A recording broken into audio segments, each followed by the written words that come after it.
Hola, soy Daniel Barros. No es ningún secreto que la política puede ser algo muy sucio, pero Joseph Stalin y Nikita Khrushchev convirtieron la intimidación, el engaño y la traición en un arte. Stalin, por supuesto, fue más lejos aún. Llegaría a matar a millones de sus compatriotas en su paranoica obsesión por conservar el poder. Pero también él era humano y sabía lo que es el miedo. Miedo a un hombre llamado Leon Trotsky. Trotsky era el líder que había inspirado la Revolución Rusa y se le consideraba como el legítimo heredero de Lenin. Pero cuando Lenin murió en 1924, Stalin obligó a Trotsky a exiliarse hasta el fin de sus días. Sin embargo, su mera existencia no dejó de obsesionar a Stalin. Nikita Khrushchev encontraría su chivo expiatorio en la persona de Imre Nagy, líder de la Hungría rebelde. Sin embargo, a diferencia de Stalin, Khrushchev decidió aplastar inmediatamente a su enemigo. Pero antes, veamos el enfrentamiento de Stalin contra Trotsky para adueñarse de los frutos de la Revolución Rusa.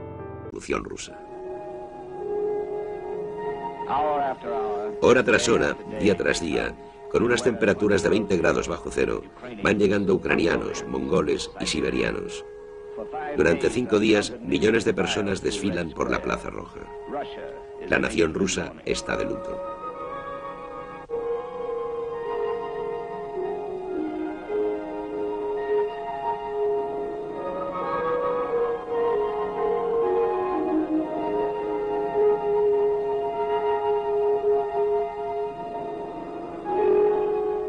Lenin, el fundador de la Unión Soviética, ha muerto. Ahora empieza la lucha por el gran poder que poseía, una lucha que determinará el curso del comunismo mundial.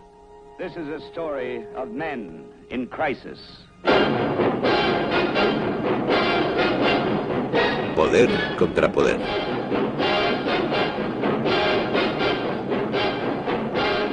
Stalin contra Trotsky.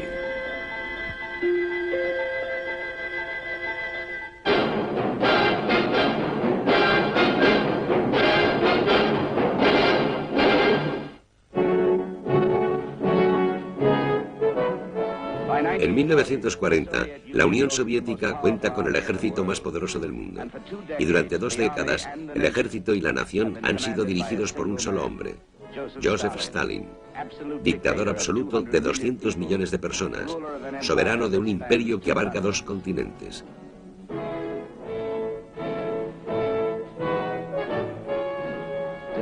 A pesar de todo su poder, Stalin está obsesionado por el miedo a un hombre. El hombre que le obsesiona vive encerrado en una pequeña hacienda de un remoto pueblo mexicano. Este es el último refugio de León Trotsky.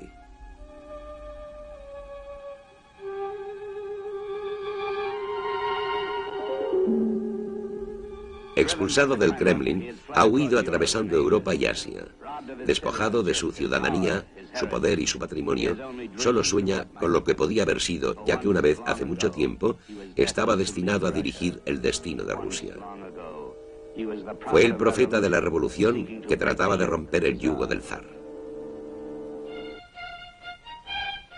En 1900, la nobleza rusa vive en un mundo aislado, impasible ante la miseria y la pobreza de millones de rusos. La única preocupación de la familia real es librarse del aburrimiento de la vida en la corte por medio de pasatiempos infantiles.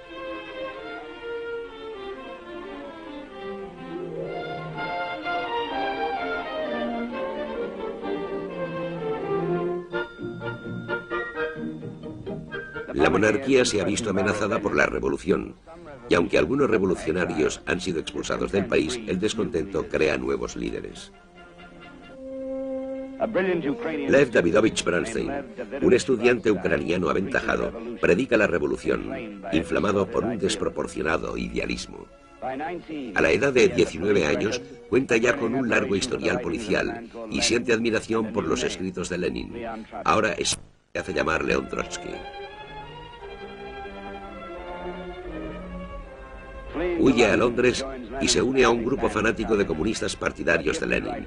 Trotsky es un escritor de gran talento y un creador apasionante, y pronto está junto a Lenin como líder del movimiento revolucionario. En 1917, Trotsky se encuentra en la ciudad de Nueva York. Es un alborotador que ha sido expulsado de casi todos los países europeos. Aquí escribe para el periódico socialista Nový Mir y predica el evangelio del comunismo de Lenin. Se dice que más tarde también trabajaría como lavaplatos, camarero, y hay incluso quienes sostienen que trabajó por $5 al día como extra en uno de los primeros estudios cinematográficos.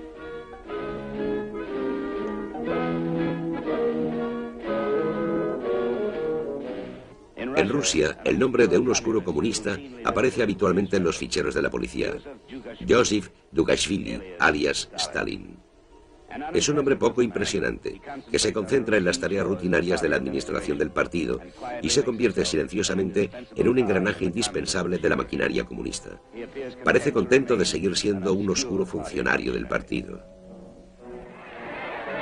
En 1917, los agitadores aprovechan una huelga de los trabajadores de Petrogrado como medio de iniciar una revolución abierta contra 1000 años de tiranía.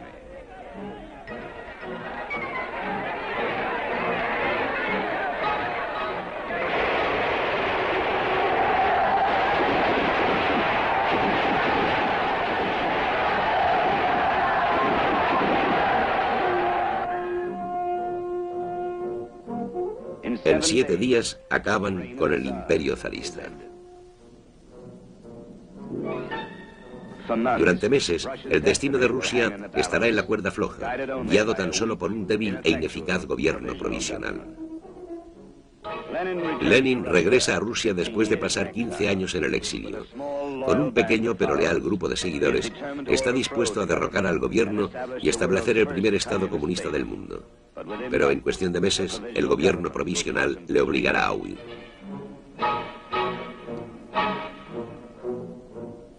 León Trotsky toma el mando de la conspiración. Desafiando abiertamente la posibilidad de ser detenido, incita al pueblo de Petrogrado. El 6 de noviembre de 1917, Trotsky, como jefe del Comité Revolucionario Secreto, da la orden de empezar la sublevación comunista.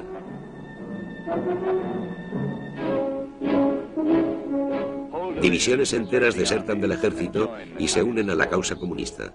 Campesinos y obreros se alistan en el ejército de Trotsky. Con el tiempo, llegará a encabezar una fuerza de 5 millones de hombres.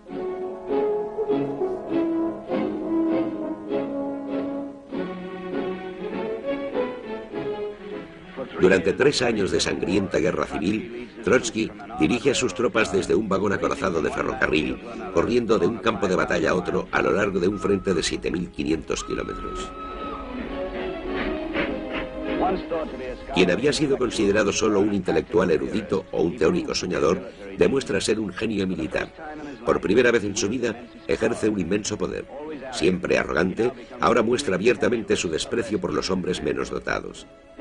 Sus impacientes rabietas le enemistan con los líderes del partido, pero es su furor fanático, lo que mantiene unido al ejército. Con el tiempo, será para el pueblo ruso el héroe de la revolución.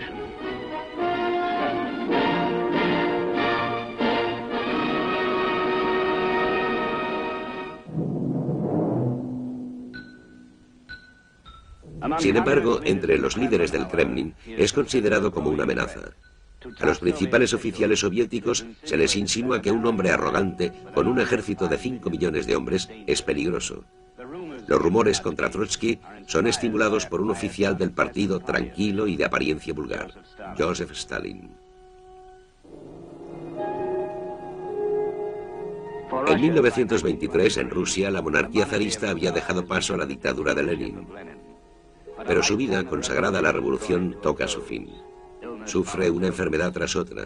Aunque todavía es un símbolo para el pueblo, Lenin, enfermo, no tiene fuerzas para detener el cada vez mayor complejo de agencias gubernamentales y organizaciones del partido y delega las funciones rutinarias de la burocracia a un discreto secretario del partido, Joseph Stalin.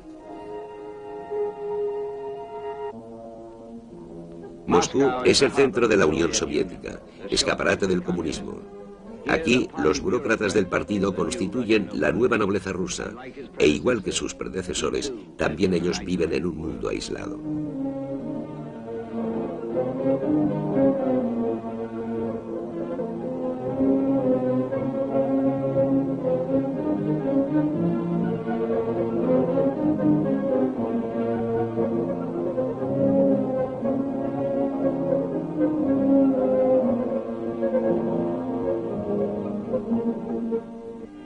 Sin embargo, en las provincias, el pueblo ruso se ve azotado por la hambruna. Más de 6 millones de rusos mueren de hambre. Pero el campesino es sacrificable. El sistema soviético depende del obrero industrial. Escuadrones comunistas de requisa rondan por los campos, confiscando las escasas cosechas para alimentar a las ciudades. Se extiende entonces un odio abierto y un fuerte resentimiento contra el gobierno. Estamos hartos de Lenin y de la carne de caballo, dicen los campesinos. Danos al zar y carne de cerdo. En Georgia, lugar de nacimiento de Joseph Stalin, la miseria del pueblo amenaza con convertirse en una rebelión desesperada contra el régimen rojo. Y ahora, por primera vez, Stalin muestra el poder que ha adquirido silenciosamente como secretario del partido. Autoriza represalias en masa contra los campesinos rebeldes de Georgia y aplasta la revuelta con el terror, la violencia y el asesinato.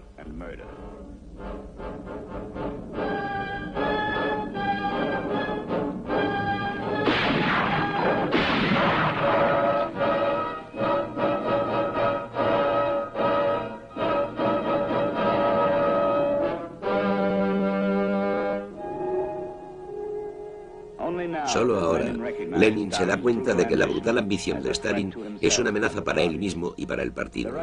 El dictador ruso decide denunciar públicamente a Stalin en el próximo congreso del partido. Pero antes de poder hacerlo, Lenin muere de forma repentina y misteriosa. Desde el pequeño pueblo en el que murió, Vladimir Ilich Lenin es llevado a Moscú. Su muerte llena de pesar y desesperación al pueblo ruso, pero para Stalin significa un alivio. Por ello, se rumoreará más tarde que Stalin había envenenado a Lenin, pero en ese momento solo se dice que Lenin ha muerto por el pueblo.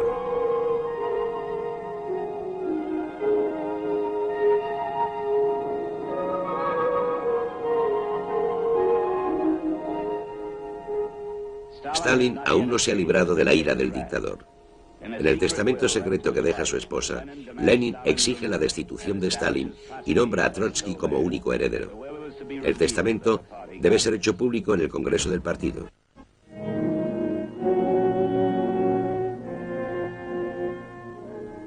El Congreso del Partido de 1924 sirve de escenario a una extraña conspiración. A espaldas de los delegados, los líderes del partido han mantenido una reunión secreta. Deciden no revelar el contenido del testamento de Lenin, porque el temor al arrogante Trotsky se impone al deseo de respetar la última voluntad de Lenin, y muchos deben su posición a Stalin, el tranquilo y laborioso burócrata. Así que una vez más se le concede un respiro a Stalin, que ve así libre el camino hasta el poder. Stalin silenciosamente va sustituyendo a los seguidores de Trotsky por hombres grises y leales como Molotov. Gradualmente va aumentando su control sobre el partido y el gobierno. Más tarde, Trotsky dirá: la ascensión de Stalin tuvo lugar tras un impenetrable telón político. Ahora, tras ese telón, Stalin utiliza su poderosa influencia para eliminar a Trotsky de la vida pública y de relevarle uno tras otro de sus cargos importantes. Finalmente, el diario Pravda y los propagandistas del partido atacan abiertamente a Trotsky, sosteniendo que ha violado los principios de Lenin. Trotsky lanza un contraataque contra Stalin demasiado tarde. Ante un asombrado comité central exclama: «Libertad de la tiranía al partido, hay que acabar con la dictadura». El orador, que antes incitaba a toda una nación a la revolución, ahora no puede convencer a un puñado de hombres, ya que Stalin los controla.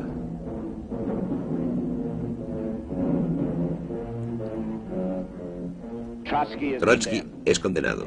Se exige su expulsión. La violenta reunión se convierte en un caos cuando uno de los líderes del partido se desploma repentinamente y muere de un infarto de miocardio. Tan fogosa ha sido su denuncia de Trotsky.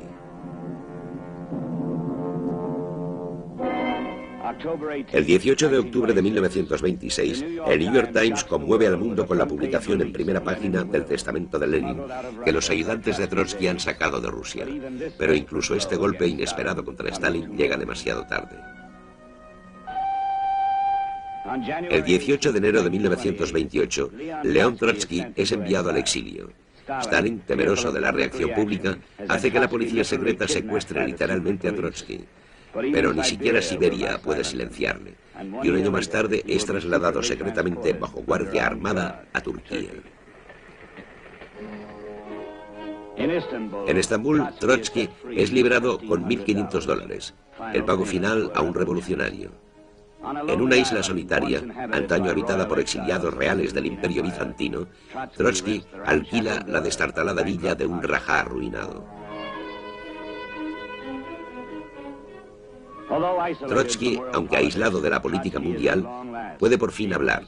Con la única compañía de su esposa e hijo, intenta reunir a los comunistas europeos. En libros, revistas y artículos, condena a Stalin por su política de socialismo en un solo país y continúa predicando la revolución mundial.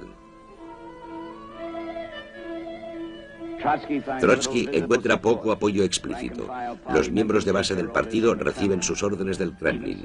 Aún así, en Europa, se sigue considerando a Trotsky como el revolucionario peligroso y se le niega la entrada en todos los países del continente. Winston Churchill lo define como el ogro de Europa, abandonado a orillas del Mar Negro.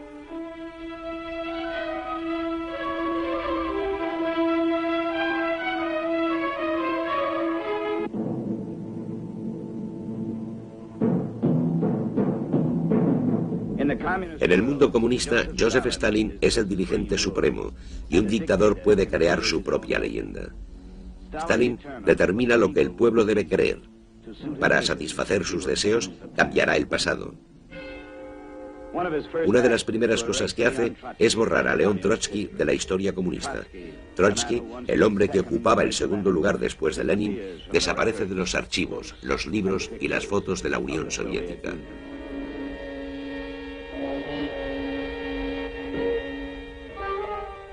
Ahora Stalin aparece como la mano derecha de Lenin, una posición ocupada en realidad por León Trotsky.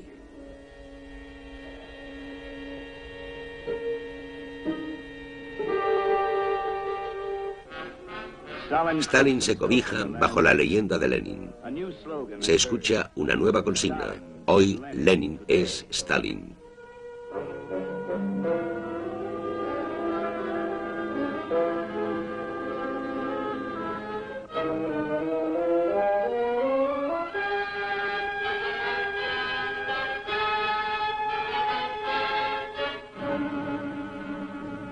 El despiadado dictador se oculta tras un mito de benevolencia. Para el pueblo representa el papel de un familiar bondadoso.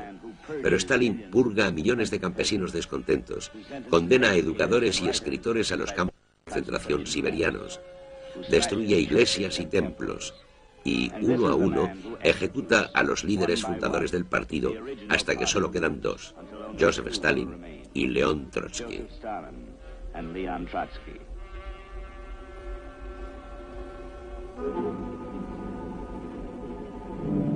En 1932, después de 4 años, Trotsky logra por fin escapar de su exilio en la isla. Ha recibido un visado de una semana para dar una conferencia en Copenhague. Se detiene brevemente en Pompeya, camino de Dinamarca, pero Italia, como la mayoría de naciones europeas, no le permite quedarse. Finalmente encuentra asilo en Francia, donde un gobierno socialista acaba de acceder al poder, pero su presencia debe mantenerse en secreto.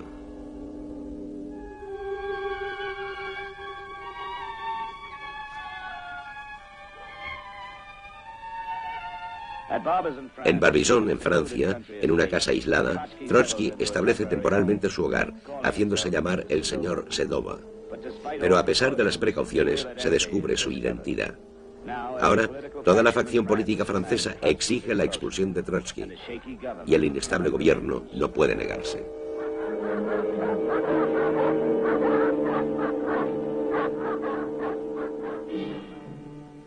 Se da a Trotsky un plazo de 24 horas para abandonar Francia y a última hora se le concede un visado a Noruega. Pero Stalin exige su expulsión, alegando que Noruega es una base para la conspiración. Amenaza con romper las relaciones diplomáticas por culpa de un único exiliado, enfermo y sin dinero. Trotsky afirma: el Kremlin negocia por mi cabeza.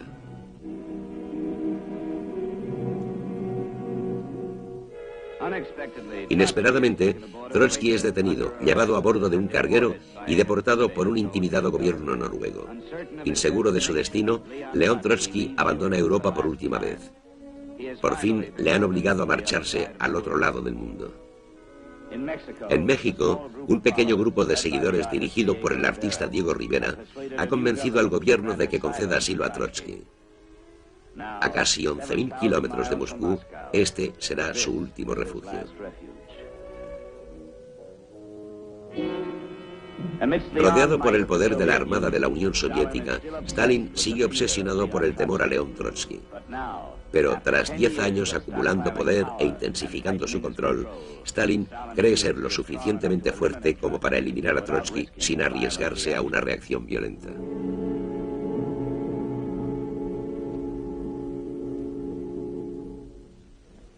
Ordena que se celebre una espectacular parodia de juicio. El principal acusado es León Trotsky, ausente. Se le acusa de fomentar la contrarrevolución, maquinar asesinatos y dirigir sabotajes. Por estos delitos, Trotsky es sentenciado a muerte. Un grupo de comunistas americanos establece una línea directa con México para escuchar la respuesta de Trotsky a las acusaciones de Stalin, pero los cables se cortan misteriosamente y su mensaje nunca llega a Nueva York. Una vez más, León Trotsky no es escuchado.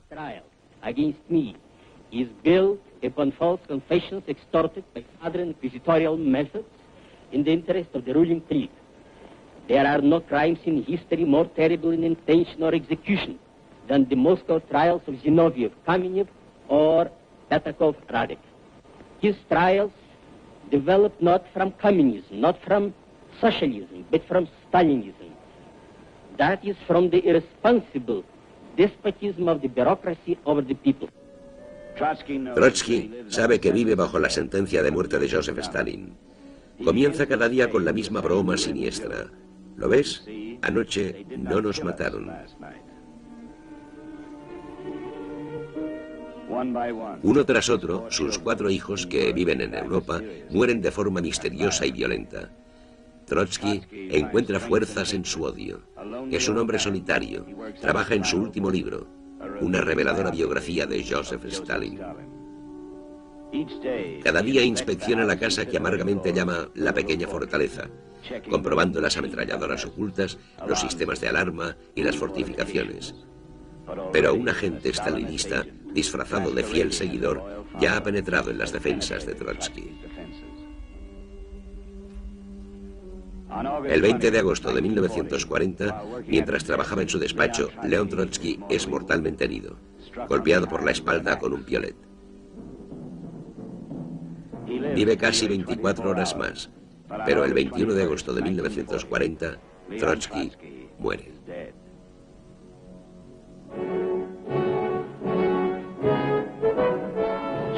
Ahora Joseph Stalin no tiene rival. Su poder supera al de Julio César, Gengis Khan, Alejandro Magno y Napoleón. Su imperio se extiende por 1/6 de la tierra, y en todo el mundo, hombres de distintas naciones le profesan lealtad. Y Stalin seguirá rodeado de seguidores leales y sumisos, como Nikita Khrushchev, un hombre poco impresionante que parece contentarse con seguir siendo un oscuro funcionario del partido.